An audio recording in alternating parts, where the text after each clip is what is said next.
죽음을 묵상하라라는 얘기. 뭐, 메멘토 모리 이 얘기는 뭐 너무 많이 들었던 얘기지만, 여기 또 이분도 비슷한 얘기를 또 하셔서 간단하게 발제를 시작하고 한번 또 말씀을 나눠보겠습니다. 288페이지에 그대는 지금 당장 죽을 수도 있다. 매 순간 이런 생각에 따라 행동하고 생각하라라고 마르크스 아우렐리우스가 했습니다. 지금 당장 죽을 수 있죠.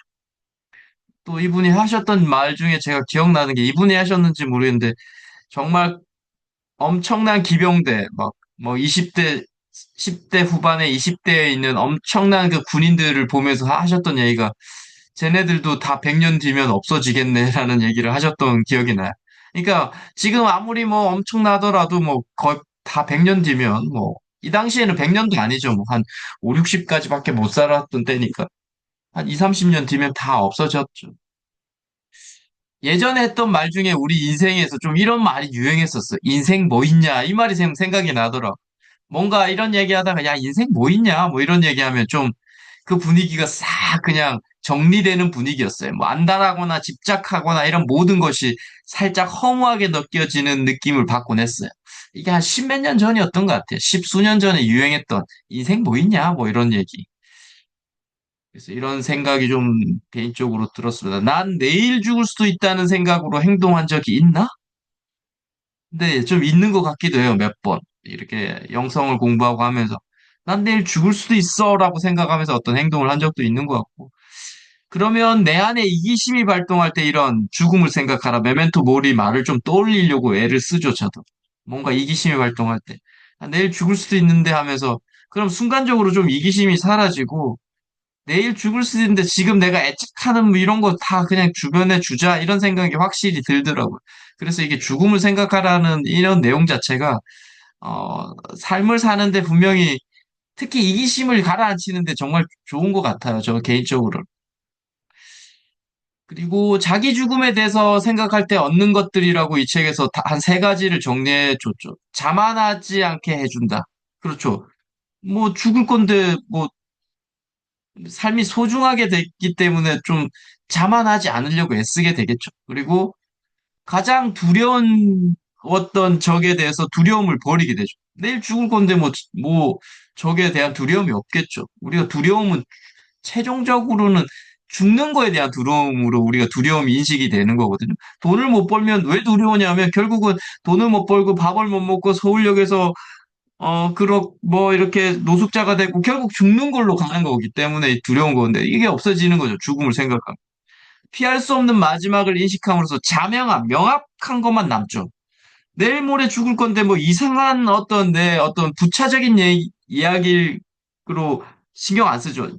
중요한 것만 우리가 끄집어내게 되더라는 거죠. 그래서 이 메멘토 모리가 로마에서 엄청난 군인들이 그 승리를 하고 이렇게 행군을 할 때 옆에서 항상 귀에다 대고 했대잖아요. 너도 내일 죽을 수 있다. 너도 내일 죽을 수 있다. 결국은 오만하지 말라 뭐 이런 얘기인 것 같고. 좋은 얘기인데 약간의 반론도 좀 있을 수 있죠. 좀 해봤어요.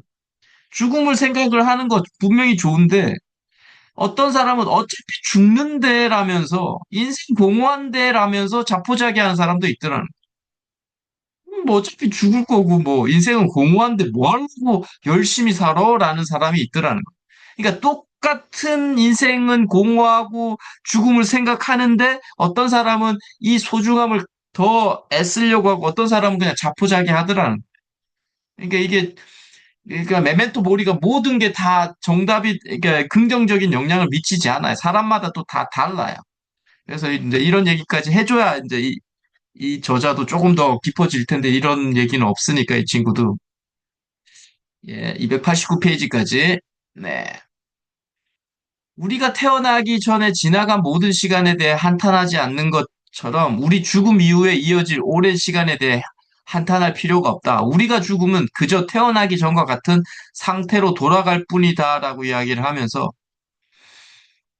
죽음을 두려워하는 것은 죽음 자체일 수도 있지만 뭐 제 의견입니다만 그보다는 주변인들의 죽음으로 내가 슬퍼지고 또 내 죽음으로 주변이 슬퍼지는 게 싫은 거예요.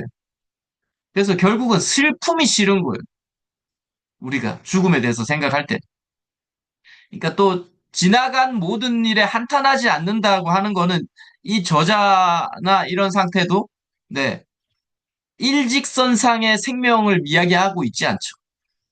자꾸 돈다라는 윤회 뭐 이런 얘기가 좀 들어가 있는 거죠. 죽음 이후에 이어질 오랜 시간에 대해서 한탄하지 않는다 뭐 이런 얘기는 그래서 아, 이 친구도 그런 정도의 생각을 하고 있구나라고 제가 또 좀 느꼈고요. 290페이지 죽음에 대한 두려움을 버리기 위해서는 그것이 하나의 삶의 과정이고 우리는 매일 조금씩 죽어간다는 걸 이해해야 한다. 세네카는 또 이런 얘기를 했네요. 죽음은 보이는 것만큼 나쁘지는 않다. 죽음을 나쁘게 말하는 사람 중에 그걸 경험해 본 사람은 아무도 없다. 잘못 알고 있죠, 세네카도. 경험해 본 사람들 많습니다. 임사체험 하신 분들도 많고. 그래서 이런 쪽에서는 또 이런 분들이 좀 또 한계를 보이고 있는 상황이네요. 죽음에 대해 묵상하면 매일 일어나는 일이 선물이며 두려움은 감사로 변한다, 감사로 바뀐다라는 얘기고. 그래서 현자들, 뭐, 기독교적인 현자들 말고, 그냥 이런 다른 종교에서 현자들은 이런 얘기를 많이 해요. 일일 일생을 인식하라고 해요. 아침에 태어나고 우리가 하루를 죽음으로 연관 지을 수 있더라고. 아침에 태어나고 점심에 성장하고 오후에 숙성되고 밤에는 죽는 것. 그리고 아침에 해를 뜰 때는 또 환희에 찬 마음으로 다시 태어났기 때문에 그렇게 생활하라고도 또 많은 이야기를 하고요. 290페이지에 우리는 죽음에 대한 두려움을 갖지 말고서 삶을 누려야 한다. 그러나 역설적으로 종종 마음속에 죽음을 떠올리면 우리 삶에 대해 감사할 수 있다. 그렇죠. 그래서 이렇게 정리가 되죠. 누릴 때는 두려움 없이 축제처럼 누려라라고 저거 말씀드리고 싶고, 감사를 할 때는 죽음을 떠올리면서 감사하라라고 이야기를 하고 싶어요. 그래서 뭐 이런 얘기죠. 결국은 이런 삶은 역설적이라는 거예요. 밝음은 어둠에 기대서 생기고, 낮은 밤에 기대서 생기고, 행복은 고통에 기대서 생기고, 이렇게 음과 양이 서로 엎치락뒤치락 하면서 우주는 굴러간다라는 거죠. 이게 음양의 법칙이죠.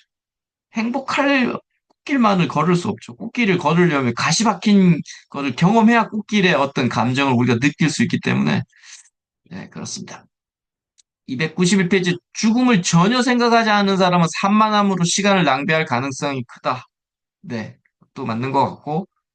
그래서 개인적으로 저는 제 육신이 집중력을 발휘할 때까지 갈고 닦고 싶다는 생각이 아주 많아요.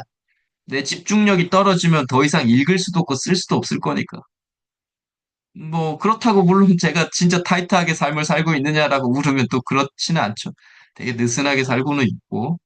291페이지, 많은 사람이 심각한 질병에 걸릴 때 생활 습관을 바꾸는 결단을 내린다. 죽음이 생각보다 더 가깝다는 걸 깨닫고 빨리 생활 습관을 바꾼다. 그렇죠. 의사 선생께서 시한부 6개월을 주면, 네, 생활 습관 많이 바뀌죠. 담배도 끊고, 술도 안 먹고, 이렇게 되더라고요. 메멘토 모리는 극단적 상황이 아니더라도 여러 변화를 일으키는데 도움이 된다. 그렇죠. 많이 뭐 저도 많이 도움 받고 있습니다.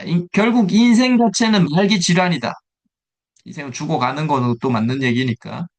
자기 죽음을 더 잘 인식하면 이루려는 목표를 미루지 말고 긴장감을 어느 정도 갖고서 살 수 있다. 예, 이건 맞는 얘기죠. 그래서 항상 죽음을 인식하는 거는 우리나라 사회에서 조금 통용되지 않는 거긴 하잖아요. 되게 두려운 거고 부정적인 느낌이 드는데 그래도 인식을 하면 할수록 이 소중한 삶에 대한 이 짧은 시간에 대한 소중함을 느끼게 될 수밖에 없죠. 그리고 약간 허무함도 느끼기 때문에 이기심도 확실히 많이 줄어드는 것 같고요. 네, 넘어가고요. 291페이지 죽음에 대해 생각하다 보면 우리 삶이 많은 부분을 낭비하고 있음을 깨닫는다. 뭐 제 책에도 이번에 언급했던 문장이죠. 우리가 두려워해야 하는 건 죽음이 아니라 오히려 한 번 또 제대로 살아보지 않는 거다라는. 저는 한 5, 6년 전에 이 문장을 보고 야, 이런 문장도 쓸 수 있구나. 역시 좀 달라. 뭐 이렇게 생각해서 그때부터 마음속에 많이 외웠던 문장이었어요. 근데 그때는 뭐 스토아 철학이 뭔지도 몰랐고 했으니까. 그래서 이런 생각이 들어요. 그 제대로 산다는 게 도대체 뭐냐? 이런 생각이 또 들더라고. 제대로 살아보지 않는 거다? 두려워할 게? 그럼 제대로 사는 게 뭐냐라는 제 스스로 사유를 좀 하다 보니까 바로 뒷페이지에 제대로 산다는 게 뭐다라고는 이야기 안 했지만 이 저자는 이렇게 정리해놨더라고. 우리는 죽음보다 잘 살아가지 못했거나 미덕에 따라 행동하지 않았거나 다른 사람의 의견을 두려워해서 우리 삶을 제한하지 않았는가를 더 두려워해야 돼. 결국은 제가 해석을 하면 제대로 사는 거는 미덕에 따라 행동하는 것, 그리고 다른 사람의 의견 때문에 제 삶을 제한하지 않는 게 제대로 산다라는 거죠. 뭐 이 저자의 의견이지만 저도 약간은 동의가 됩니다. 결국은 자기가 추구하는 뭔가에 혼신을 다해보는 것. 뭐 이건 제 의견이지만 추구하고 싶은 게 무엇인지 모른다면 그것을 찾기 위해 치열하게 고민해보는 것. 뭐 대충 해보고 마는 게 아니라 어쨌든 이렇게 하는 게 좀 제대로 사는 게 아닐까라고 저도 생각을 하고요. 어쨌든 우리는 오늘도 자책할 거고 그러면서 조금씩 제 마음속에 자신의 각자의 마음속에 진짜 모습에 조금씩 조금씩 다가가겠죠. 뭐 마지막 최종 돌아가실 때 가장 많이 다가가겠지. 여하튼 그게 우리가 뭐 제대로 사는 것 중에 하나다라는 생각을 합니다. 자신을 찾는 게 그만큼 어려운 얘기인 거죠. 대부분 잘 사는 것보다 오래 사는 걸 중히 여긴다. 뭐 이런 문장들은 뭐 진짜 장난이 아닌 것 같아요. 미덕을 가지고 잘 사는 건 우리에게 달렸지만 오래 사는 것은 그렇지 않다. 그렇죠. 세네카의 얘기인데 약간의 해석을 하면 미덕을 가지고 사는 건 우리가 통제 가능하고 우리의 의지로 가능하지만 오래 사는 것도 뭐 완전히 통제 불가능은 아니지만 그래도 거의 통제 불가능하죠. 죽고 사는 거는 뭐 우리가 아무리 오래 살려고 해도 빨리 죽을 수도 있고 사고로 또 돌아갈 수도 있었잖아요. 그러니까 이게 스토아 철학에서 말하는 통제 가능과 통제 불가능을 이 문장에서도 또 나타내고 있죠. 그리고 또 책에는 나쁘게 사는 건 그 기간과 관계없이 그 삶을 짧게 한다라는. 그래서 나쁘게 살면 안 된다라는 얘기를 하고 있고요. 292페이지의 세네카의 표현인데 이 양반은 문학가가 맞는 것 같아. 이런 표현을 보면. 어떤 사람의 흰머리와 주름만 보고 오래 살았다고 생각하지 말라. 그는 오래 살아온 게 아니라 아마도 오래 있었을 뿐이다. 조금 번역가가 번역했으면 이렇게 했겠죠. 오래 머물렀다. 이 표현이 훨씬 더 독자한테 다가갈 것 같아요. 오래 있었을 뿐이다 보다는. 한 남자가 배를 타고 여행을 하는데 항해를 시작하자마자 폭풍을 맞고 여러 바람에 휘둘려서 계속 그 자리를 돌고 있다고 상상해보라. 그는 훌륭한 여행을 한 게 아니라 그저 제자리에 오래 돌았을 뿐이라는. 미치겠더라고, 이런 표현을 보니까. 야, 진짜 이렇게 표현을, 아, 현자는 걸렀다, 이번 생에는. 이런 생각까지 들었습니다. 농담이고요. 292페이지. 죽음에 대해 생각하면 우리의 관점을 분명히 하면서 긴장하게 된다. 우리의 시간을 더 소중히 여기게 되면서 공허한 오락에 낭비하는 경우를 줄여준다. 임박한 죽음은 우리가 꼭 필요한 것에 집중하면서 현재의 순간을 소중히 여기게 한다. 그렇죠. 아까도 말씀드렸다. 죽음을, 메멘토 모리를 하면, 네. 지금이 너무 소중하기 때문에 이런 공허한 오락이나 뭐 게임이나 뭐 술, 담배 뭐 이런 거 잘 안 하게 되죠. 이런 생각도 좀 해봤습니다. 누구나 한 번쯤은 죽음을 생각하죠. 난 어떤 일 때문에 그런 생각을 했는가. 뭐 몇 번 있긴 있는데 여하튼 이 문장을 보면서 생각이 좀 들더라고요. 293페이지 자발적 불평과 간헐적 결핍이라는 문장이 나옵니다. 이 책의 부제를 아마 지금 책에 보면 나와 있는데 간헐 자기 절제와 간헐적 결핍이 주는 의외의 행복의 부제가. 제가 볼 때 이 편집자가 되게 좀 약해요, 내공이. 저는 이제 이 부제가 저는 이 책을 보면서 동의가 안 됐는데 이번에 이제 여기 293페이지 처음 나와요. 이런 자발적 불평과 간헐적 결핍이. 그래서 야, 이게 이제 나오는 걸 거의 끝에 한번 나오는데 이걸 부제로 사용했구나 생각을 좀 했었고요. 스토아 철학은 부유함 등 즐거움 추구를 격려하지만 동시에 즐거움과 편안함으로 자유를 잃을 수 있다는 경고도 한다. 그래서 스토아 철학이 좋은 것 같아요. 부유함, 권력, 이런 거를 추구해라 하지만 그걸 잃었을 때도 당신은 메멘토 모리가 아니라 너면이 수용해야 한다. 이 철학이기 때문에 되게 현실적인 철학인 거죠. 네. 그래서 자유를 유지하기 위해 우리가 필요하다고 생각하는 것들을 일시적으로 피하라라고 이야기합니다. 그러니까 여기서 자발적 불편과 간헐적 결핍이 나오죠. 꼭 필요한 건데 못하는 것. 예를 들어 매일 하루에 샤워를 한 번씩 하는데 3일 내내 샤워를 못 할 수도 있는 거. 그런 거 한번 해보라는 거죠. 네, 그러면 그 샤워하는 게 정말 소중하다는 걸 또 느끼게 되죠. 뭐 이런 게 자발적 결핍이고요. 294페이지에 호르메시스 효과라는 단어가 있는데 뭐 잘 모르겠지만 이런 얘기를 합니다. 과도하면 피해를 주지만 적절하게 사용하면 우리를 강하게 만들어준다. 이게 공자가 말했던 중용에 나오는 적절한 균형을 말하는 거죠. 과도하면 피해를 주고 적절해야 한다는. 그래서 탈무드에 나오는 얘기가 정직의 남용은 악이다라는 얘기가 똑같은 거죠. 우리는 대부분 정직은 선한 거야라고 했지만 정직의 남용은 악이죠. 예. 그래서 선의 과도함은 악이라는 거예요. 균형을 잃으면 아무리 뭔가 좋은 선을이라도 그게 과도하면 악이 된다는 거예요. 네. 개인적으로 이런 생각이 나더라고. 상대가 나한테 너무 과하게 친절하거나 선을 베풀어서 불편한 적이 있죠. 이거 오반데? 라는 거. 네, 그거 악인 거예요. 뭐 악이라고 지칭하기엔 좀 뭐하지만 선의 균형을 넘어가는 거죠. 295페이지에 과도한 사치와 안락함으로 약해진 많은 사람의 건강은 추방으로 강해진다. 그 결과 더 단순하고 활기찬 삶을 살게 된다. 루푸스가 했던 얘기인데요. 그 당시에는 추방이 아주 강력한 벌이었던 것 같아요. 그래서 결국 뭐 많은 책에서 말하는 불편이 강함을 만든다는 얘기를 이렇게 조금 뭐 추방으로 강해진다라고 풀어놓은 것 같아요. 그래서 두려움이나 불편을 유발하는 일을 하지 않기에 이 책에 이렇게 나옵니다. 안락한 생활에 익숙해진다. 그러니까 불편이나 두려움을 유발하는 일을 하지 않기 때문에 우리는 안락한 생활에 익숙해지고 그러면 시간이 지남에 따라 점점 장해지고 판에 박힌 일상이 자신의 삶의 일부가 된다.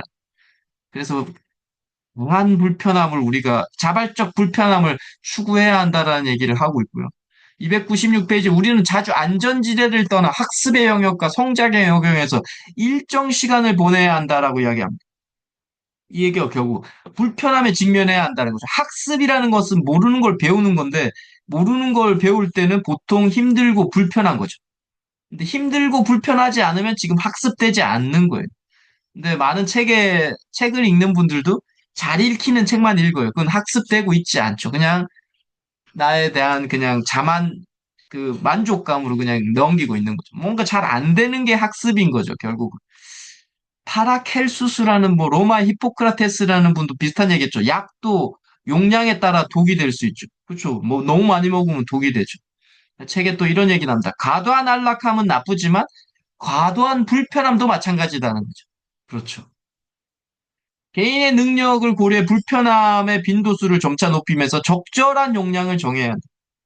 그러니까 계속 말한 중용을 이야기하고 있는 거예요. 중용해야 되죠. 적절한 정을 찍어내야 되죠. 뭐 이런 생각도 좀 들었어요. 스스로 불편함에 직면하고 있는 것, 자신의 불편함에 집어넣고 있는 것, 뭐 이런 생각이 좀 들었습니다. 이런 문장은 뭐 제가 뭐 거의 신령으로 받아들이고 있는 문장입니다. 자발적 고통이 많을수록 비자발적 고통은 줄어든다. 그러니까 계속 불평과 고통 속으로 자신을 집어 넣어야 한다는 거죠. 뭐 이게 다른 게 아니라 뭐 그냥 되게 규격화된 삶을 사는 게 이런 거죠, 결국은. 하루 사는 게 아니라 몇 날 며칠 이렇게 사는 건 되게 불편함을 주는 거잖아요. 어려운 현실을 계속 이렇게 많이 마주하셨던 분들이 되게 단호하고 에너지가 좀 다르죠, 보통 사람들이랑. 편안한 시기에 노력하는 사람은 어려운 시기를 잘 견딜 수 있고, 우리 몸과 마음이 강화되는 모습을 보고 몇 달 전만 해도 불가능했던 일을 할 수 있게 되면 만족감을 얻는 거죠. 네. 그래서 저도 몇 달 전 또는 몇 년 전에 불가능했던 일을 지금은 할 수 있게 된 일은 뭐가 있을까라는 이런 또 저 스스로에 대한 질문을 하게 되더라고요. 296페이지에 불안은 우리가 가진 걸 잃어버릴 것 같은 두려움에서 비롯되죠. 네. 그래서 우리가 필요하다는 걸 일시적으로 좀 없애보면 그 부재에 대체할 준비가 어느 정도 좀 할 수 있다. 뭐 이런 얘기를 또 하고 있고요. 네, 297페이지에 로마에서는 고대 로마에서는 행운은 가변적이었다고 해요. 왜냐하면 그때는 통치자의 호의를 잃으면 모든 재산을 박탈당하거나 먼 섬으로 추방될 수 있었다는 거죠. 지금처럼 뭐 이렇게 뭐 시스템이 돼 있는 게 아니라 그 권력자의 한마디로 모든 걸 잃을 수 있는 시대였기 때문에. 그래서 스토아파는 추방이나 가난에 대한 두려움을 극복하기 위해서 며칠 동안 가난한 사람처럼 살 걸 권했다고 합니다. 그래서 가난한 사람처럼 지내려고 했구나라는 생각 좀 들었고요. 이게 계속 불편함으로 자기를 밀어 넣으라는 얘기랑 똑같은 얘기죠. 그토록 두려웠던 것이 그렇게 끔찍하지 않다는 사실을 깨달으면 자신이 가진 걸 잃는 것에 대한 염려 없이 삶을 즐길 수 있기 때문이다. 네. 그러니까 없애 보면 그래도 뭐 그렇게까지 끔찍하지 않네라는 생각이 들면 염려 없이 삶을 즐길 수 있다라는 얘기. 이런저런 생각이 들었던 게 그러니까 잘 사는데 가난한 것처럼 사는 거잖아요. 그래서 제가 이런 생각이 들었어요. 연습이라 생각하며 행한 실패의 고통에서 얻는 것은 그리 많지도 않을 수 있다. 예를 들면 이런 거죠. 7일짜리 해병대 캠프를 보내는 건 분명히 힘들어요. 아이들한테도. 그런데 실제 해병대를 가는 것과는 큰 차이가 있겠죠. 7일만 버티면 돼라는 것과 뭐 1년 6개월, 2년을 버티는 거 다르죠. 그래서 그냥 잘 사는데 가난하게 한번 경험해 보는 거 분명히 도움이 되겠지만 그래도 뭐 그렇게 많은 걸 얻을 수 있을까? 실질적으로 가난해져야 얻을 수 있는 거죠.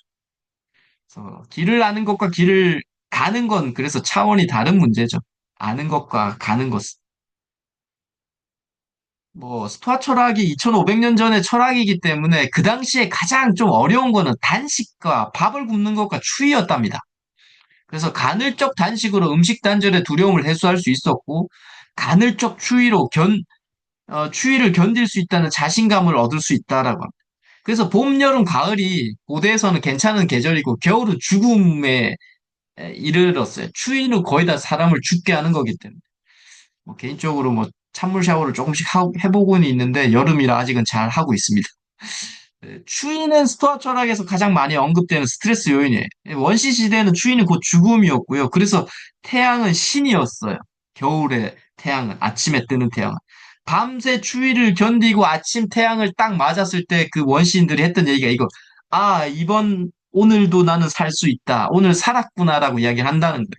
왜? 그날 저녁에 다 추워서 돌아가시니까. 지금 현대 사회는 추위가 아무런 불편한 요인이 아니죠. 두꺼운 옷도 많고, 특히 우리나라 뭐 잘 살기 때문에.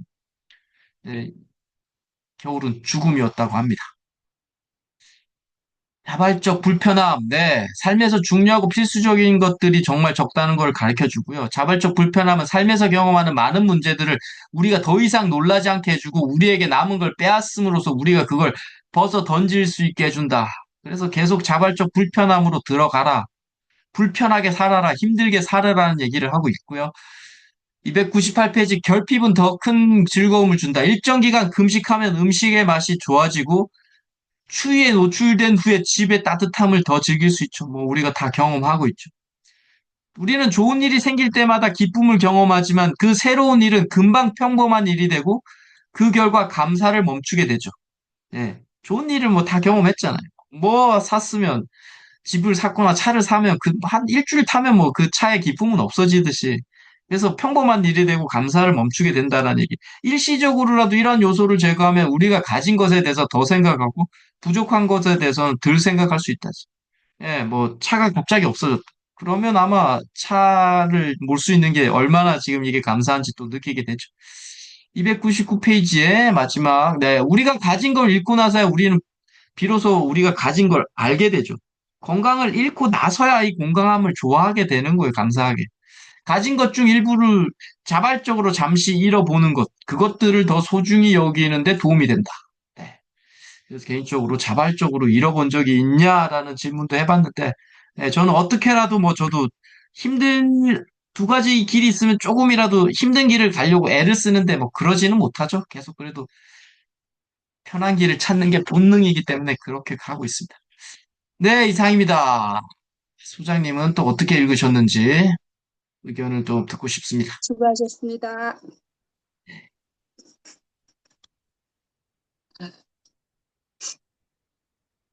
죽음을 묵상하라, 메멘토 모리, 저번에 작가님께서 글 쓰신 거 있으시죠? 네. 그래서 오늘은 죽음을 생각하는 것이 현재 삶을 더 잘 살 수 있다, 이런 내용으로 이해했고요. 어, 자기 죽음에 대해 생각하는 거, 전에 친구들한테 얘기하면은 노년기 죽음, 제가 노인복지 전공해서 노년기 죽음에 대해서 책을 얘기하면 우리가 벌써 그런 걸 생각해야 될 나이인가 뭐 이렇게 얘기하기도 했는데, 죽음에 대해서 생각하고 미리 준비하는 사람은 더 삶을 더 두려움 없이 잘 살 수 있을 거다 생각이 들었습니다.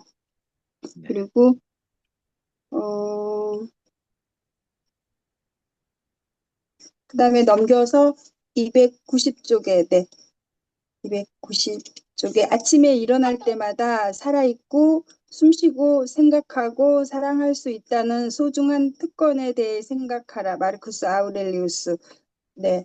그래서 아침에 일어날 때마다 감사하라는, 눈을 뜨고 교회에서도 이런 말씀 많이 하시거든요. 아침에 일어났을 때 오늘도 살아있음에 감사하라 그랬고, 그다음에 아까 위에 작가님께서 죽음을 나쁘게 말하는 사람 중에 그걸 경험해 본 사람은 아무도 없다. 근데 예전에는 아무도 없었는데 지금은 시대가 이제 좋아지고 하니까 임사체험 이런 분들도 많다는 걸 알게 돼서, 또 죽음 하늘나라 갔다 온 사람들, 네, 임사체험하신 분들이 얘기해 놓은 책들 보면서, 아, 그러면 이렇게 아름다운 천국이라면 빨리 가고 싶다, 이런 생각이 들어가지고, 네, 그렇게 아름답다면 여기보다 천국이 더 나을 텐데 그런 착각에 빠질 수도 있었습니다.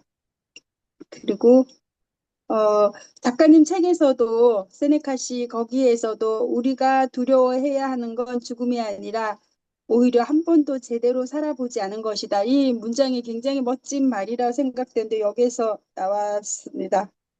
네, 그리고 대부분은 잘 사는 것보다 오래 사는 걸 중히 여긴다 그랬는데, 잘 살아야 된다는 거, 바르게 살아야 된다는 걸 철학이 계속 강조하고 있다고 생각을 했습니다. 그리고 아까 작가님께서 세네카의 문장, 네, 정말 문학적이다고 얘기하셨는데, 어떤 사람의 흰머리와 주름만 보고 오래 살았다고 생각하지 마라 했는데, 네, 네, 그래서 그래도 성경책에 보면 백발은 영화의 면류관이다, 뭐 이렇게 표현한 것도 있는데, 노인이라는 오래 살았다는 거는 제가 생각할 때는 그만큼 힘들고 못 봐야 될 거 보고, 또 견디기 어려운 거 견디고 그런 세월을 겪었기 때문에 노인은 존경해야 된다, 이런 생각을 하고 있습니다. 네, 그리고 자발적 불편, 간헐적 결핍. 이 현대 사회에 저희에게 이게 자발적 불편, 간헐적 결핍이 좀 필요하다는 생각을 하게 되었습니다. 그리고 후르메시스 효과, 네, 적당한 거, 네. 적절한 균형이라고 공자님께서 말씀하셨다 그러셨고, 또 정직의 남용은 악이다. 너무 정직해도 과도한 것은 악이다. 이런 말씀도 새로운, 네.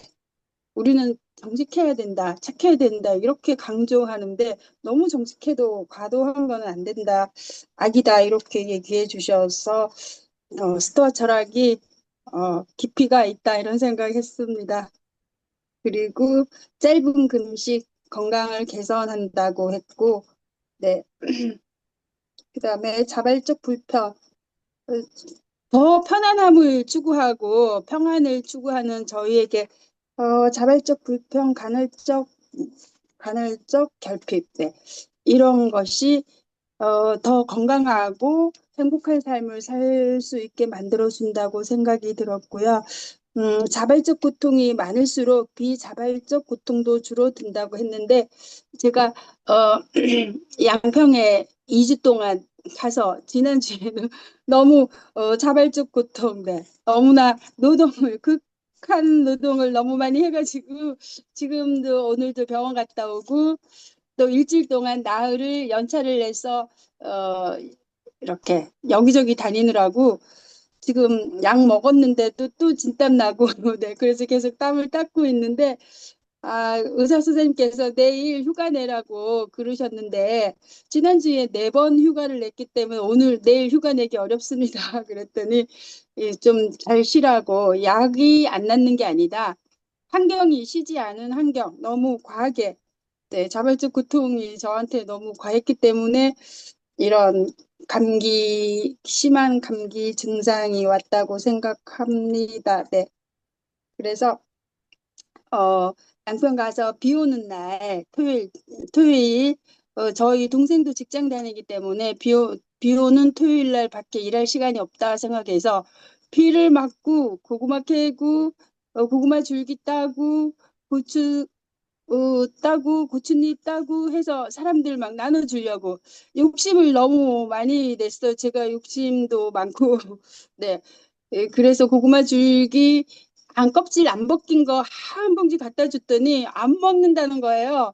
그래서 제가 먹기 싫으면 내가 도로 가져간다 그랬는데 어 결국 그 사람들이 다 먹기는 했는데 좀 도와주고 껍질 벗기는 거 도와주고 이렇게 했는데 맛있게 완성된 음식을 해줄 때는 너무 맛있어요. 따로 가고 싶어요. 막 그렇게 해서 진심인 줄 알고 정말 준비를 막 해서 가득 갖다 줬더니 완성된 작품, 완성된 음식을 이렇게 요구하고 있는 그들 모습 보면서 하기 싫은 사람들은 안 해도 돼.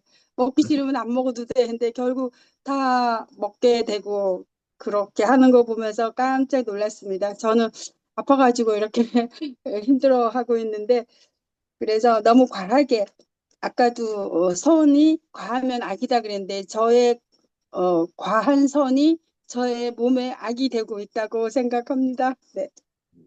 그 다음에 가지고 있는 것에 더 감사하게 된다. 298쪽에 네. 전에도 말씀해 주셨던 내용인 것 같고요. 좋은 일이 생길 때마다 기쁨을 경험하지만 그 새로운 일은 금방 평범한 일이 되고 그 결과 감사를 멈추게 된다고 했는데 어, 성경에서는 항상 기뻐하라, 범사에 감사하라, 쉬지 말고 기도하라 또 이런 얘기도 했고 또 예수님께서도 좁은 길로 가라. 네, 넓은 길은 찾는 사람도 많고 어, 좁은 길은 그 길도 험해서 찾는 사람도 적다고 했는데 결국 스토아 철학도 같은 맥락이다. 좁은 길로 가라는 그 작가님 말씀하신 것처럼 기독교나 스토아 철학이 추구하는 것은 선이고 좁은 길, 좋은 행동이라고 생각합니다. 여기까지입니다. 수고하셨습니다. 네, 맞습니다. 다들 뭐 모든 종교나 영성이나 같은 얘기를 현자들은 하고 있는데 우리 후세 사람들이 그걸 그냥 분별해서 그냥 사용하고 있는 것 같습니다. 자, 다음은 우리 또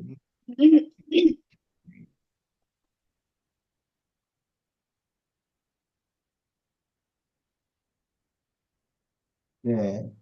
그러면 제 거를 먼저 한번 낭독을 하고 우리 소장님 거를 네, 낭독하겠습니다. 제가 먼저 썼던 글을 한번 읽어보겠습니다.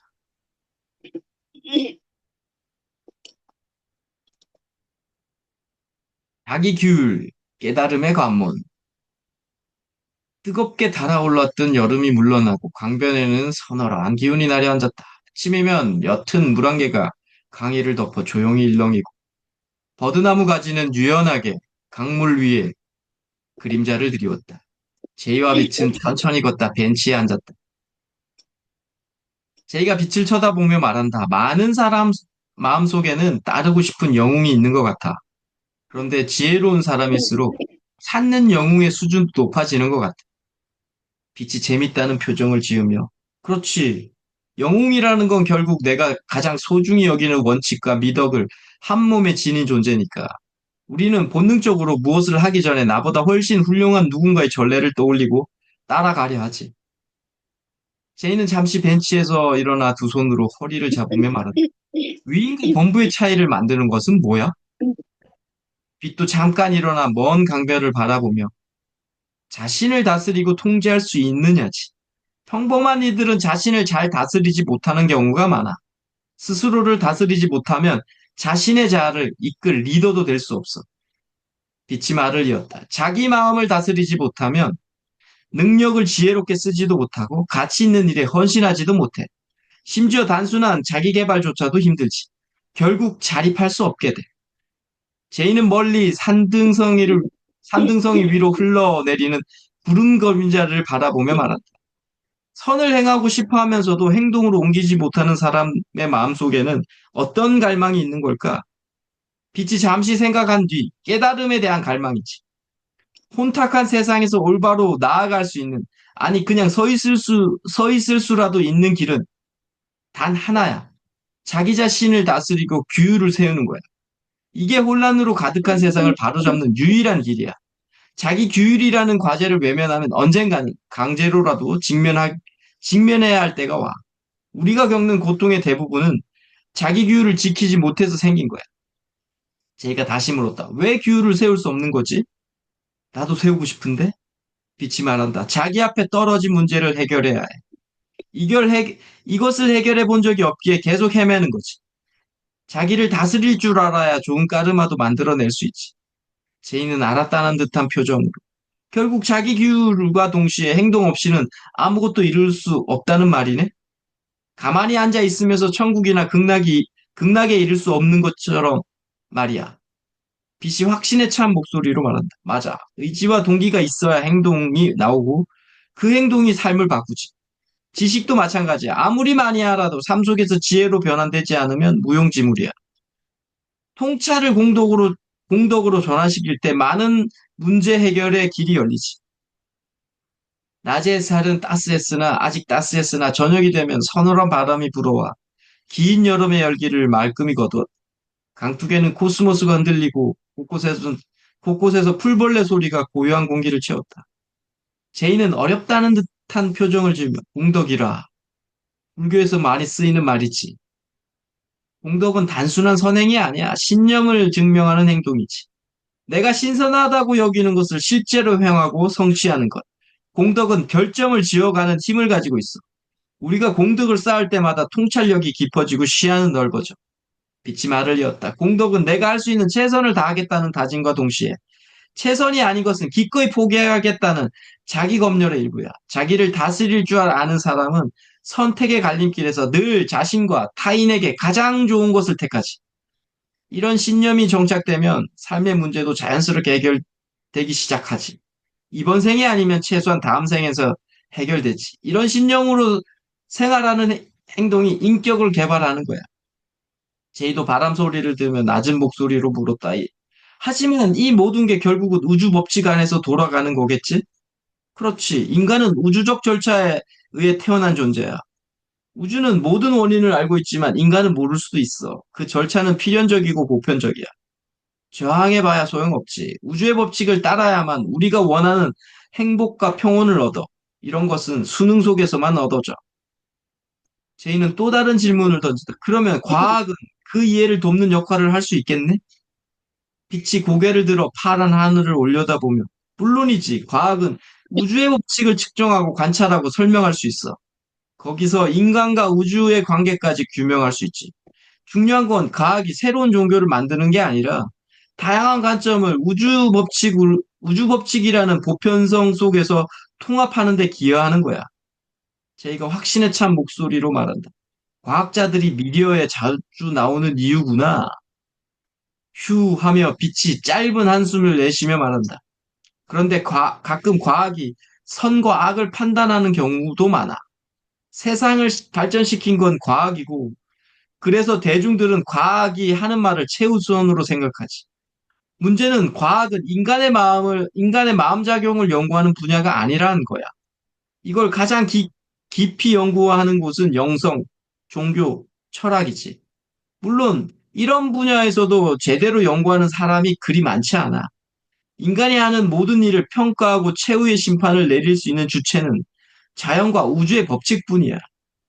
이걸 대신해서 현행 법 체계가 있는데 이 법 체계를 만든 것도 결국 너무도 불완전한 인간들이기에 허점이 너무나 많지.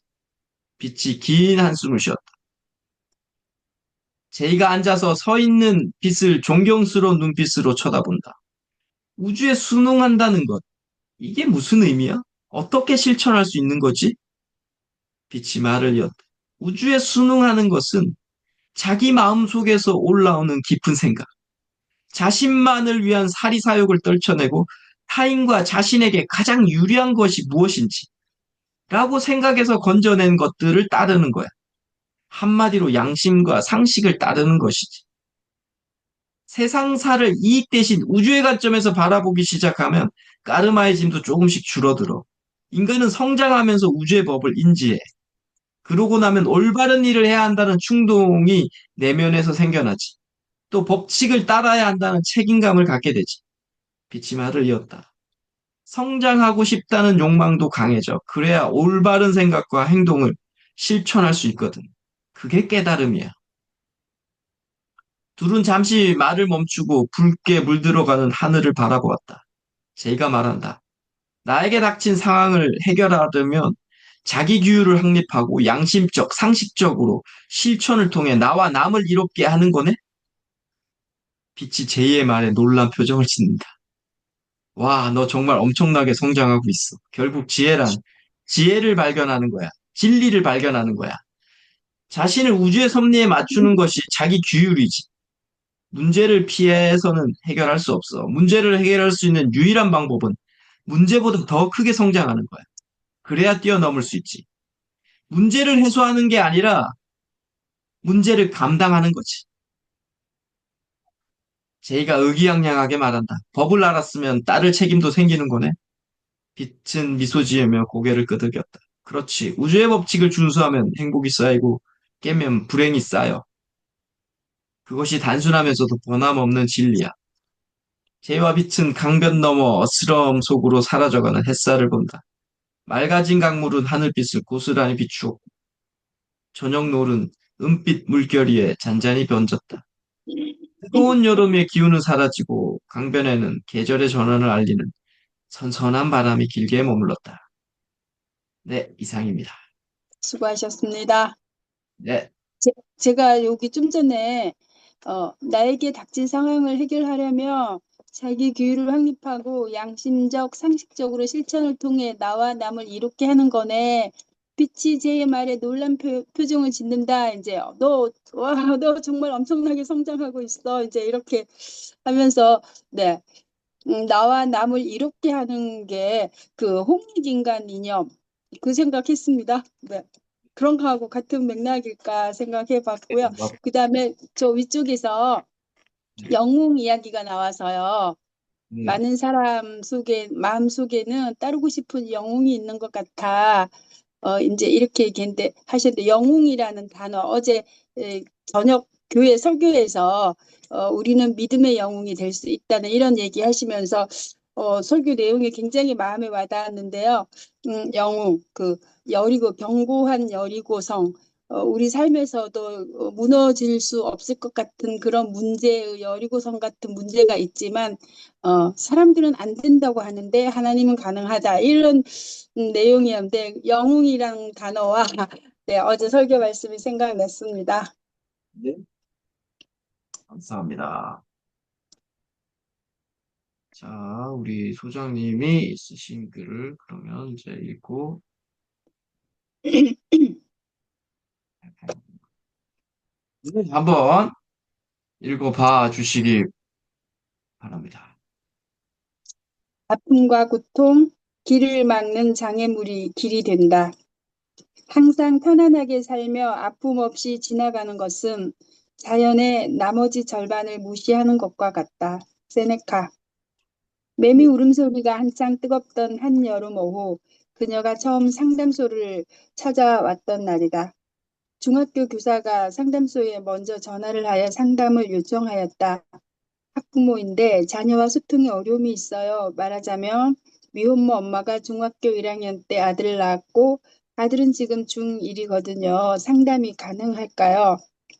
상담 이용료는 얼마인가요? 조심스럽게 질문을 하였다. 아, 네, 그렇군요. 저희 상담소에서 상담 가능합니다. 가정폭력 상담소는 국가에서 지원하는 기관이라 상담 이용료가 없습니다는 말에 잘 되었다며 선생님의 기뻐하는 목소리가 전화기 너머로 울려왔다. 그녀와는 전화 상담이 먼저 이루어졌다. 먼 지방에 있다고 했다. 남친과 지내고 있다. 땡땡시로 오려면 한 주가 지나야 올 수 있다고 했다. 그녀와 내 방 상담 일정을 정했다. 약속 시간에 상담소 문을 살짝 열고 들어온 그녀는 작은 키에 통통한 몸집이었다. 어색한 분위기에 경계하는 눈빛으로 약간 긴장한 얼굴 표정이었다. 마치 그녀의 아픔을 가리듯이 동그랗게 뜬 눈을 회색 머리카락이 살짝 가렸다. 화장기는 전혀 없었다. 후석한 회색 머리카락은 염색한 지 시간이 제법 지난 듯 검은색 머리카락이 반뼘은 자라 있었다. 초기 상담 기록지에 그녀의 이름과 29살 나이, 가족 사항에 60대 후반인 아버지와 중학교 1학년 아들 이름을 깨알 같은 글씨로 기록했다. 그녀는 처음 보는 상담자에게 자신의 이야기를 조금씩 꺼내기 시작했다. 가족들인 부모님과 두 명의 언니와 남동생에게 왕따를 당했다. 언니들은 조금 컸으니 함부로 야단치지 못하셨고, 남동생은 아들이다 보니 모든 구박은 오롯이 자신의 몫이었다. 이유를 모른다. 학교에서도 학폭당했던 기억의 조각들이 그녀를 찔렀다. 원가족 안에서 경험한 상처 입은 내면 아이가 현재 가족을 통해 재현되고 있다. 중1 때 인터넷을 통해서 알게 된 그 남자는 21살의 성인이었다. 아기를 낳고 키운 용기에 응원을 보냈다. 부모님의 반대도 있었을 텐데 어떻게 아기를 키울 생각을 했을까요? 용기가 대단해요. 조심스러운 상담자의 말에 그녀는 떨리는 듯 작은 목소리로 가만히 말했다. 생명이잖아요. 상담자는 그녀의 용기에 격려를 보냈다. 그녀의 어머니가 마련해준 방 한 칸에서 아기 아빠와 아기를 키우고 살았다. 다행스럽게 담임 선생님이 학교를 졸업해야 된다고 해서 학교를 다닐 수 있었다. 중졸이다. 그녀는 아들이 3살 되던 무렵 아이 아빠를 집에서 쫓아냈다. 내 인생에서 꺼져. 입만 열면 폭언과 심한 가정폭력을 일삼으며 경제활동도 전혀 하지 않고 힘들게 했기 때문이다. 그녀의 이야기가 쉬지 않고 계속되었다. 친정 엄마는 작년에 아버지와 이혼했다. 언니 2명과 남동생과도 단절된 지 오래다. 연락하지 않고 지낸다. 그녀는 친정 아버지, 아들과 한 집에 셋이 살면서 서로 얼굴 마주보고 대화하지 않는다. 방문 닫고 카톡으로 주고받는다. 한 공간에 있지만 함께 하지 않는 가족이다. 밥도 같이 먹지 않고 각자 알아서 먹는다고 했다. 그녀는 아무데도 말할 데가 없다며 상담소에서 자신의 마음속 이야기를 할 수 있어서 좋다고 했다. 폭염의 여름 날씨에도 쉬지 않고 일주일에 한 번씩 꼬박꼬박 상담소에 왔다. 택시 타고 다니기 때문에 그다지 덥지 않다고 했다. 그녀는 현재 새 남친의 아이를 가졌다. 친정 아버지는 딸이 임신했는지조차 모른다. 입덧도 심하지만 유산기가 있어서 산부인과에 입원도 했다. 입원 중 안정을 해야 하는 시기에도 상담소에 내방했다. 윤희님, 전화 상담으로 하는 건 어때요? 안정해야 하잖아요. 라고 걱정했지만 외출증 끊고 면접 상담을 고집했다. 그만큼 절박했다. 그녀가 걱정하는 현재의 아픔과 고통 중 하나는 중1 아들이다. 가르쳐 준 적도 없는데 엄마가 중1 때 손목 긋고 자해하던 행동을 따라하고 있다. 친구들에게 자세한 자해 방법을 알려주고 있다는 것이다.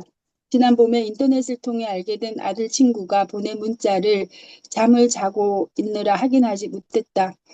그 시간 문자 보낸 친구는 자살에 성공했다. 아들은 죄책감으로 인스타그램 등을 통해 반 친구들에게 자해 방법을 자세히 알렸다. 담임 선생님이 발견하고 반 학생들 모두를 조사하고 상담을 실시했다. 그녀의 중1 아들을 정신과 병원에 입원시켜야 했다. 입원하지 않겠다는 손자를 외할아버지가 비싼 게임기 사준다고 설득해서 입원시켰다. 그녀는 아들이 정신과 병원에 입원하자 자신의 책임을 대신해줘서 마음이 편하다고 했다. 아들 병원 면회 가던 날 그녀는 자신 있게 만드는 예쁜 도시락을 싸고 아이들이 좋아하는 맛있는 것 아들이 좋아하는 맛있는 것들을 준비했다. 면회를 가보니 이혼해서 연락하지 않던 친정엄마도 외손자 면회 와 있었다. 그녀는 당황스러웠다면서 엄마와 만나면 싸우게 되니까 조심하고 참느라 힘들었다고 했다. 그녀는 때마침 상담소에서 실시하는 피해자 치료회복 집단 상담 프로그램에도 참여했다. 일주일에 한 번씩 하루 3시간씩 진행되는 야간 프로그램이다. 입덧한다며 상담소에서 주던 떡 간식을 처음에는 먹지 않았다. 그녀는 작은 목소리로 자랑스럽게 얘기했다. 선생님이 숙제 내주셔서 아버지에게 다가가기 연습을 했어요. 아버지가 좋아하시는 과일, 떡을 사다 드렸어요. 그랬더니 처음에는 시큰둥한 반응을 보이셨어요. 그런데 아버지가 변하셨어요. 요즘엔 제가 떡 더 있어요. 드릴까요? 하면 있으면 줘봐라. 더 줘봐라. 고 하셔요. 아버지에게 기본적인 말 걸기도 했어요. 아버지 식사는 하셨어요? 그녀의 이야기를 경청했다. 그녀는 상담자가 낸 과제를 성실히 수행하고 있었다. 윤희님, 아버지께 다가가기 숙제를 했다니 참 기특해요. 참 잘했어요. 하자 그녀는 진작에 아버지에게 말 걸고 할 걸 하는 생각을 했어요. 라고 하며 웃는 모습이 예뻤다. 그녀의 마음을 꽁꽁 싸매고 굳게 걸어 잠그게 했던 가족에 대한 상처와 중일 아들을 정신과 병원에 입원시켜야 했던 그녀가 세상 어디에도 기댈 곳이 없었지만 아버지라는 울타리에 기대기 시작하는 첫걸음이었다. 날씨가 더우니 민소매 원피스를 입고 집단 상담에 참여하는 그녀의 굵은 팔뚝과 가슴은 온통 타투로 꾸며져 있었다. 대접 크기에 초승달 모양의 빨간 장미꽃 3송이와 봉오리 3개, 금빛 머리카락의 어린 왕자는 빨간 머플러를 바람에 날리고 주황색 여우가 그려져 있다. 윤희님, 이렇게 예쁜 타투는 처음 봐요. 사진 한 장 찍어도 될까요? 흔쾌히 허락하는 그녀의 미소가 해맑다. 이거 새겨 넣을 때 아프지 않아요? 상담자가 농담처럼 질문하자 그녀는 네, 안 아파요. 도안은 제가 그렸어요. 이거라도 하지 않으면 자해를 하니까 하는 거예요. 지금도 자해하고 싶은 마음 꾹꾹 눌러 참고 있어요. 하며 그녀는 신난 듯 웃었다. 그렇구나. 윤희는 자해하지 말고 지금처럼 잘 참았으면 좋겠어요. 동맥이 깊어서 아플 텐데 상담자가 걱정하자 하도 많이 그어서 난 상처가 보이지 않도록 팔에 잉어 그림을 그려 넣었어요. 이제는 즐겼어 그어지지도 않고 피도 안 나요 하며 그녀는 천진난만하게 웃었다. 상담자는 그녀의 아들과 잠깐 전화 통화하면서 해맑은 목소리를 들은 적 있다. 그녀는 집단 프로그램에 빠지지 않고 잘 참석했다. 처음 푸석하고 핏기 없던 머릿결, 얼굴과 달리 이제는 연하게 화장도 하고 분홍색 원피스도 입었다. 윤희님 화장하고 분홍색 원피스 입고 오니까 더 예쁜데요? 칭찬의 말에 웃는다. 손에 든 선물 꾸러미를 내려놓았다. 내일이 제 생일이에요. 여기 오시는 분들과 상담 선생님들 것까지 넉넉하게 준비했어요. 하면서 밝게 웃는다. 오늘도 수고하셨어요. 이 간식 드시고 힘내세요. 손글씨까지 일일이 정성을 다했던 그녀의 마음이 보였다. 미소가 번지는 그녀의 화장한 얼굴에 윤기가 나고 눈빛은 초롱초롱 빛난다. 강사님께도 드렸더니 마침 강사님의 책을 선물로 주고 받기도 했다. 그녀는 중학교 때 벌써 대학생들이 읽는 심리학에 대한 책을 재미있게 읽었다고 했다. 책을 좋아하는 그녀다. 초등학교 1학년 때 생떼쥐페리의 어린 왕자를 읽었다. 상담자는 중학교 1학년 때 읽었다며 세대 차이를 말했다. 큰오빠 책인데 한쪽은 영어, 한쪽은 한글로 되었고 그림도 그려진 책이다. 친구들 빌려주며 돌려 읽다가 영 돌려받지 못했다고 했다. 그녀가 또 말한다. 선생님, 아버지가 변했어요. 하며 가만히 가정생활에서 변화된 이야기를 들려주었다. 간식으로 주어지는 떡과 빵을 상담자 목까지 챙겨서 그녀 손에 들려줬다. 아버지께 갖다 드리라고. 그녀가 상담소를 통하여 세상과 소통하면서 아버지와 소통이 시작되었다. 아들과도 소통하면서 무표정이었던 그녀 얼굴에 미소와 윤기 나는 피부와 빛나는 눈빛으로 마주하고 있다. 스토아과는 마음을 일종의 불로 보았다. 그 불은 우리의 길을 방해하는 모든 걸 녹일 수 있다. 그리고 우리의 행동을 방해하는 것이 무엇이든 우리의 자양분이 될 것이고 아무것도 우리의 옳은 일을 막을 수는 없다고 했다. 우리에게 다가오는 장애물은 이성적으로 반응할 자유를 행사할 수 있는 또 다른 기회일 뿐이다. 마르쿠스 아우렐리우스는 말했다. 행동을 막는 것이 행동을 앞당긴다. 길을 막는 장애물이 길이 된다. 이런 신념을 가지면 어떤 외부 요소도 우리의 자유를 빼앗을 수 없다. 왜냐하면 우리가 역경 앞에서 반응을 직접 선택할 수 있기 때문이다. 그녀의 새로운 마음이 길을 방해하는 모든 걸 녹일 수 있기를 바란다. 행동을 방해하는 것은 무엇이든 우리의 자양분이 될 것이며 우리에게 다가오는 장애물은 또 다른 기회일 뿐이다. 그녀의 길을 막는 장애물이 길이 되길 바라는 마음 간절하다. 감사합니다. 네, 수고하셨습니다. 정말 재미나게 읽었고요. 네, 어, 계속 말씀드리지만 이렇게 현실적으로 실질적인 사례고 누구나 좀 관심을 가질 만한 이 글의 그 어떤 나오는 여기 그 29살 된 그 여성분에 대해서는 너무 좀 우리 현실 상황에서는 경험해 보지 못하는 보통 사람들은 경험해 보지 못하죠. 이런 분들을 그렇게 상담할 수 있는 분들만 경험해 볼 수 있기 때문에 그래서 재미나게 예, 읽었어요. 그래서 이런 내용의 글을 계속 쓰시면 그동안에 그 가족들 쓰신 그거보다는 훨씬 더 독자들한테 호기심을 자극할 것 같다는 생각을 많이 하게 됐습니다. 그래서, 네, 감사합니다. 이런 글을 계속 쓰시면 훨씬 좋을 것 같아요. 네, 네, 네. 충분히 너무 잘 쓰셔서 뭐 특별하게 할 얘기는 없는데 나중에 이제 만약에 뭐 고친 다음에 좀 줄이는 거, 그리고 감정을 좀 집어넣는 거 빼라는 거 제가 수업 때 계속 말씀 그런 것만 나중에 태그 하실 때 좀 카트 시키면, 네, 뭐 너무 재미난 이런 글을 재미없다고 말할 사람이 있을까 싶어요. 그러니까 이 분의 개인적인 안됨은 있지만, 이 29살짜리의 좀 안 된 건 있지만, 일단 글로 봤을 때는 충분히 호기심을 뭐, 이렇게 끌어올리는 글이라는 생각이 들어서, 네, 충분히 좋았다는 생각이 들었습니다, 저는. 네. 상담소에 온 지 4개월 되었어요. 처음에 정말 씨들은 마른 풀 같은 그런 표정이었는데 몸은 좀 체격은 있었지만 키도 작고 그랬는데 지금은 눈빛도 초롱초롱 빛나고 예쁘게 웃고 피부도 반짝반짝 거리고 네 많이 아버지가 달라졌는데 이 딸도 많이 달라졌어요. 그래서 둘이 상담할 때 잘 웃거든요. 네, 심각한 얘기하면서도 잘 웃고, 네, 타투 얘기, 자해 얘기하면서도 잘 웃는데 참 상담사 같은 경우는 지금 여기에서 나오는 사람이 상담사는 누구예요? 저예요. 소장님이세요? 네, 그럼 이게 이 글에 3인칭 관찰자 시점이네, 그죠? 상담사도 있고, 그 29살짜리 여자분도 있고, 그 뭐 그쵸? 3인칭 관찰자 시점이 생각도 못하고 그냥 막 이거, 썼어요. 이거.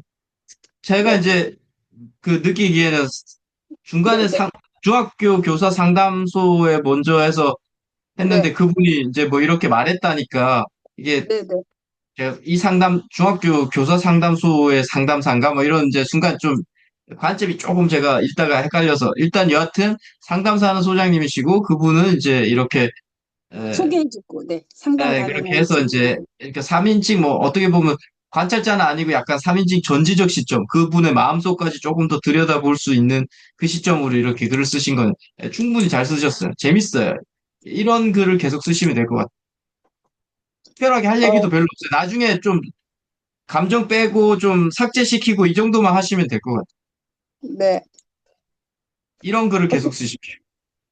어떻게 써야 되나 고민도 하고 그냥 우선 막 쓰자 이러고, 네, 네. 이 글이 되게 좋아요. 이게 하나의 표본이 돼서 이렇게 계속 좀 쓰시면 좋을 것 같아요. 감사합니다. 네, 뭐 어차피 상담 사례 많으시니까 그 관련돼서 좀 이렇게 계속 한 편씩 두 편씩 쓰시면 네, 충분히 좋고 네, 재밌고 네. 뭐 꼭 사람들이, 계속 사- 말씀드리고 싶은 게 네, 제가 이분이 지금 이제 상담을 통해서 좋아졌다, 밝아졌다라는 것도 좋지만 상담을 통해서 밝아지지 않아도 상관없어요. 상담을 통해서 상담을 했는데 정말 더 처참한 쪽으로 가신 분들 이야기도 더 재밌을 수 있어요. 우리는 보통 상담을 하면 이제 그분이 나아져야 된다라는 이런 그 생각을 하고 있는데 그냥 약간 통념을 깨서 정말 이렇게 길게 상담을 했는데 이 사람은 안 됐다. 그래서 최종적으로 저희하고 연락은 안 됐지만 조금 더 지금 힘든 상황에 처했다. 이런 것도 괜찮아요. 그런 경우도 있어요. 네, 당연히 있겠죠. 뭐, 네, 네. 다 좋아지진 않을 거니까. 그 중에 몇몇 분들 좋아지고 몇몇 분들은 더 나빠질 수도 있으니까. 그러니까 그런 진짜 현실적인 얘기. 내가 이렇게 상담을 오래 했는데, 이렇게 해서 이런 타투에 있는 분, 이분은 정말 밝아졌는데, 어떤 분은 이렇게 했는데 정말 더 참혹하게 좀 변했어. 그래서 더 안타까웠어. 이런 느낌. 그게 되게 현실적이고 솔직한 또 글이기 때문에, 그럼 더 재밌을 것 같아. 그런 경우도 있습니다. 네. 네네. 그래서 그런 그 실질적인 내용을 솔직하게 이렇게 풀어놓으시면 넌 이런 느낌이면 출판사가 동의하지 않을까 생각은 좀 들어요. 네. 이, 저도 처음에 학교 선생님 전화 받고 굉장히 깜짝 놀랐고, 네, 네, 깜짝 놀랐고, 전화를 하고, 또 자기 아들이 이렇게 있는데 엄마는 아들을 놔두고 저 지방에서 작년 9월부터 거기 가 있었다. 이제 하는 동안 아들은 이렇게 학교에 아들이 학교에 잘 다니나요? 잘 가나요? 질문해 보면 학교에 안 가요. 이렇게. 네. 엄마가 와 있으면 학교에 안 깨워도 가고 엄마가 없으면 학교에 안 가요. 게임만 해요. 이제 요럴 때 나이거든요. 그래서 지금은 엄마가 여기 안산에 집에 안산에서 오래 머물고 있고 아들에게 관심 보이고 있고 어쨌든 어 프로그램에 참여해서도 음, 질문도 대답도 참 예리하게 참 잘해서 강사님이 칭찬하시거든요. 똑똑하다고. 네. 네. 이 여성분이 중1 때 아이를 낳았다는 거예요? 네, 네. 음. 그 얼마나 깜짝 놀랐겠어요, 저희도. 그래서 어떻게 그런 용기가 있었냐고, 키울 용기가 있었냐 했더니 생명이잖아요. 그러면서 웃더라고요. 네. 네네. 하여튼, 네, 이런 좀, 뭐 꼭 이거는 되게 진짜 특이한, 제가 볼 때는 사례인 것 같아요.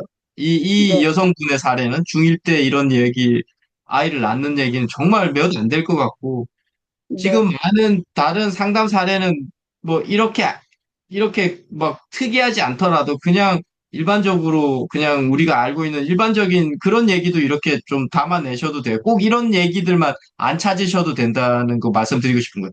계속 이렇게 완전 특이한 것만 찾으려고 하지 마시고 기존에 우리 네. 뭐 사는 어떤 분들의 상담 사례들 그런 것 좀 더 이렇게 진솔하게 표현해도 충분히 좋을 것 같아요.